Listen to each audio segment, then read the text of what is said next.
খুলনায় রেলের জমি দখল করে গড়ে উঠছে ব্যবসা প্রতিষ্ঠান সহ নানা স্থাপনা। পথ পরিবর্তনের পর একটি চক্র দখল উৎসবে মেতে উঠেছে বলে স্থানীয়দের অভিযোগ। কেউ কেউ বলছেন শেখ পরিবার আত্মগোপনে গেলেও তাদের লোকজন স্থানীয় রাজনৈতিক দলের নেতাকর্মীদের ম্যানেজ করে এসব করছে। খুলনার বর্ষিয়ান রাজনীতিবিদরাও ক্ষুব্ধ এমন কর্মকাণ্ডে। রেলওয়ে বলছে তারা দ্রুত অভিযান চালাবেন। আজিজুল ইসলামের ক্যামেরায় খুলনা থেকে মোহাম্মদ আবু তৈয়বের পাঠানো রিপোর্ট। বান্ডেল থাকলে প্রতি সেনমানিতে টাকা বাঁচবে। বিকাশ সেনমানি বান্ডেল কিনে জিতুন প্রতি লেনদেনে। 5 আগস্টের পর স্বৈরাচারের পতন হলে আত্মগোপনে চলে যায় তাদের দোসররা। খুলনার চিত্র কিন্তু পাল্টায়নি। খুলনার শেখবাড়ির আশীর্বাদ পুষ্টরা খোলস পাল্টে মিশে যাচ্ছে অন্যান্য দলের সাথে। নতুন করে শুরু করেছে তাদের কর্মকাণ্ড। লোকচক্ষুর আড়ালে জমি দখলের অভিনব পদ্ধতি।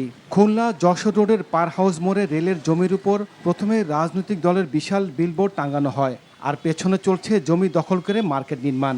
এছাড়া রেলের জমির উপর তৈরি করা হচ্ছে স্কুল, ব্যবসা প্রতিষ্ঠান সহ নানা স্থাপনা। সবকিছু হচ্ছে প্রকাশ্যে, দেখার যেন কেউ নেই।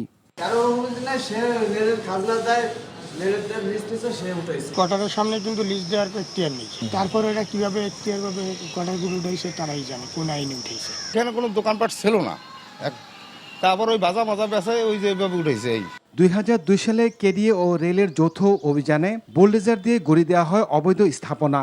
এবার সেই জায়গায় বালু ফেলে ভরাট করে নতুন করে মার্কেট নির্মাণ শুরু হয়েছে। এতে ক্ষুব্ধ প্রতিক্রিয়া ব্যক্ত করেছেন রাজনৈতিক দলের নেতৃবৃন্দ ছাড়াও সুশীল সমাজের প্রতিনিধিরা। শেখবাড়ির হয়ে সেই মাসুলি চালাচ্ছে, পিছনে আবার আর এক রাজনৈতিক প্ল্যাটফর্ম আছে। পাটাতন চেঞ্জ হয়েছে, যাতাই তো তার চেয়ে আরো ব্যাপারে আরো বেশি চাঁদাবাজি হচ্ছে। এরকমের অপকর্ম, এরকমের তুগলকি কাণ্ড আমরা দেখতে চাই না।